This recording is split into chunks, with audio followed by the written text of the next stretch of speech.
Making aloe products takes quick hands. Ew. La penca, que siempre, según va saliendo la penca, ya echan su espina.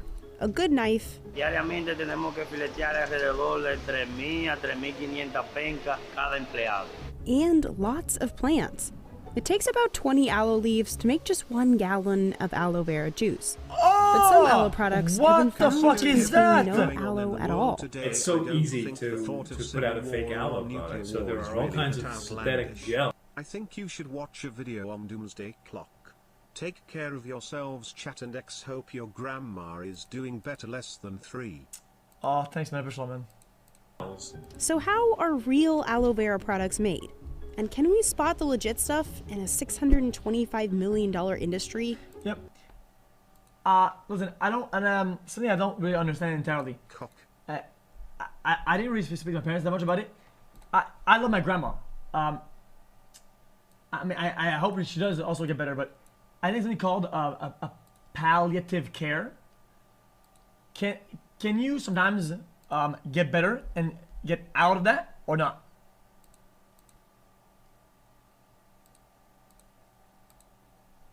Not really? Oh. Jesus.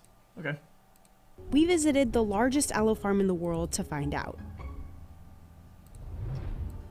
It's rare? Universal Aloe's farm She'll make covers it. 5,000 acres here in the Dominican Republic. While there are hundreds of types of aloe plants, this farm chose Aloe barbadensis Miller because it has 20 amino acids. Minerals, vitamins, carbohydrates, hormones, and other bioactive substances. Once the baby plants are in the ground, it All takes for the about jelly? 8 months for them to mature. About 750 people harvest these fields. They're dispatched in groups, harvesting section by section. Siempre uno le quita la penca que están llenas y uno la corta y le quita la punta, quita las espinas. En la parte de abajo es en el tronco, como digamos. The O sea, towards le the bottom. cortamos las pencas maduras, yo la agarro penca por penca para no maltratar la mata. I feel like there's so many things that are made out of cut aloe leaves vera won't or grow smell like back, aloe vera. But the plants will grow new ones. It will take them about a week to harvest just this one area. La caloría, el sol es demasiado fuerte porque es lo difícil de este trabajo, pero uno ya está acostumbrado. But they have a lot of uses. It's a really good plant. It's a really good Son thing. cosas que uno lo These are kind of necesita. clutch. One by one, workers pick up all the harvested leaves and toss them into a truck. Those leaves head to a processing plant 2 miles up the road.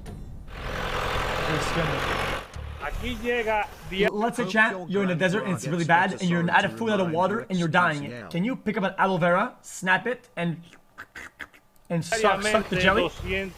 260,000 libras de pencas frescas, como le expliqué en la finca. Y eso es convertido diariamente en 20,000 galones de jugo fresco Pretty para nice. exportación. El proceso se inicia con el lavado y desinfección de la planta. The leaves go through a bath of chlorinated salt water to kill off any little critters from the field that may be hanging around. Then they get trimmed. Se remueven junto con la cabeza y la cola para que la penca quede en situación de poder ser extraído el filete en el área de fileteado. Y luego se da un segundo lavado. This jiggly fillet is the gel inside the aloe leaf. That's what's used in real aloe vera juice, gel, or skincare products. Nosotros utilizamos Aloe la juice. mano de obra humana para sacar el filete de la hoja de aloe vera.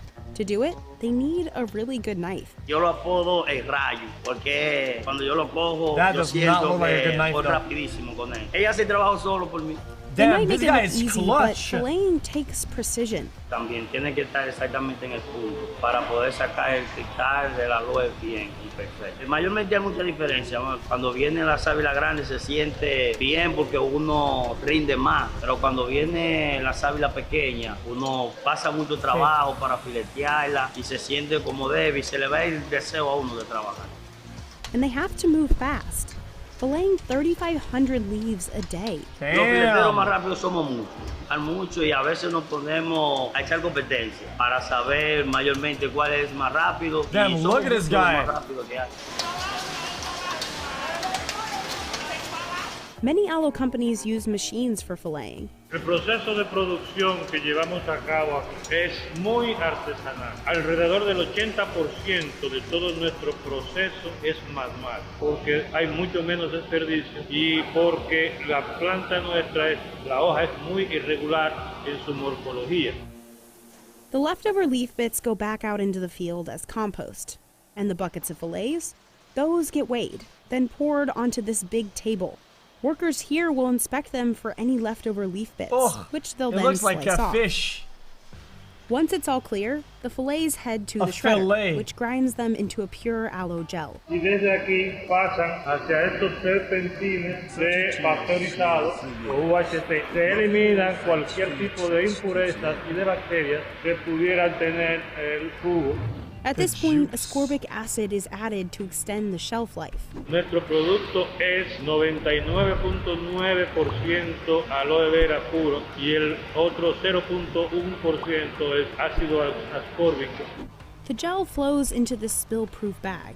Estas dos cabezas robots son las que se encargan de coger la tapa de la funda metalizada, abrirla, llenar la funda y cerrarla automáticamente sin que haya ningún contacto con el medio ambiente. This bag is then vacuum sealed and put into a bigger metal box. The whole process from leaf to this container takes only about 3 hours. But before this shipment can leave the factory, its contents have to be tested for quality assurance. Damn. Alrededor de 20-25 muestras diariamente. Hay un análisis que es el físico-químico. En el físico-químico analizamos lo que es el pH, cool, la viscosidad, la parte de color, textura y todo lo concerniente a la apariencia del jugo como tal. Me toma alrededor de 1 hora hacer este tipo de análisis. Only when a container passes the lab tests can it be released for shipment. These ones are bound for Rotterdam, in the Netherlands. There, the gel will be pumped into bottles for forever living products. But not every bottle of aloe is made like this. In 2015, ConsumerLab.com tested 10 aloe products for ingredients. Half of them failed our tests. A 2016 Bloomberg investigation found that Walmart, CVS, and Target's aloe products contain no evidence of aloe at all. It's so easy to put out a fake aloe product. So there are all kinds of synthetic gels. Often you'll see the word like carbomer is a synthetic gel. And if you see a clear gel, you have no idea if it's really aloe or carbomer. Most aloe products aren't closely regulated by the FDA. That's because they're considered supplements or cosmetics, not drugs. So a product can say it contains aloe, but it could mean a range of things. It really does contain aloe fillet, or it's the whole leaf ground up, and not just that inner fillet. Or it's a synthetic gel, and there's actually no aloe, which won't hurt you, but doesn't have any of the supposed benefits of aloe. There's not a lot of regulation or oversight of aloe products. It's also hard to regulate because aloe grows naturally, all over the Americas. And its gel has been used for thousands of years to heal burns and reduce inflammation. The challenge is translating that history to our current rigorous medical examinations. Another problem is there isn't clear scientific proof of aloe's healing powers. Some studies have shown it helps soothe burns and speed up healing, while others show no effect on burns. So it's not that aloe doesn't help, the evidence isn't there right now. The outer rind of the leaf has been found to have a laxative compound called aloin. One study found that it caused cancer in rats, I'm confused. while another found it helped with constipation. I'm confused.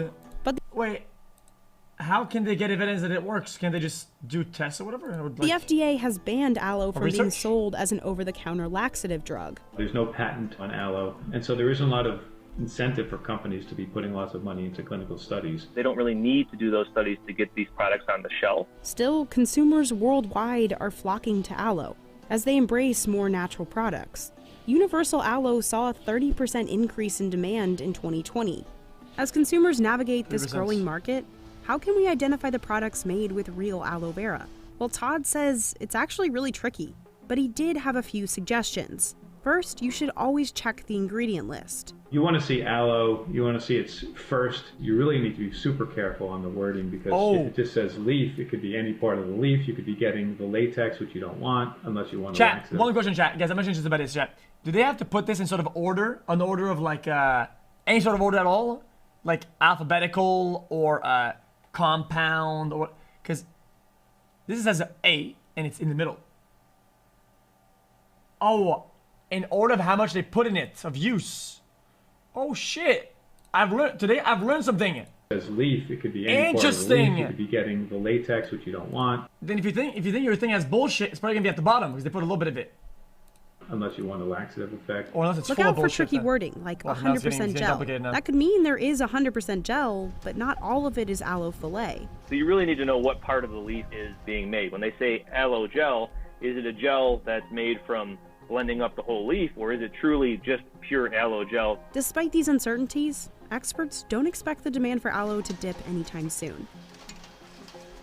Okay. So the copycats and the fakes aren't really hurting the market, but there could come a point where the demand is so high or whatever, and by proportion, that their products become undermined because everybody's just slamming aloe vera on their products, and there's so many of them. Yo, watch the latest F1 race.